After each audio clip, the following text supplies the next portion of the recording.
నారాయణఖేడ్ నియోజకవర్గం కల్లేరు మండలంలో గుర్రపు మచ్చ మన యూట్యూబ్ ఛానల్ అప్లోడ్ చేస్తా సార్ది. అగ్రికల్చర్ ల్యాండ్లో ఏమంటావు 30 ఎకరాల్లో టమాటా సాగు చేస్తున్నా. చూడండి ఒకసారి. ఎంపీగా పోటీ చేశారు.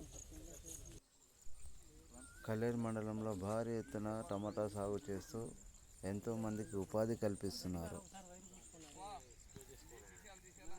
రకరకాల పండ్ల తోటలు మరియు యువతకి ఎన్నో అవకాశాలు కల్పిస్తున్నారు.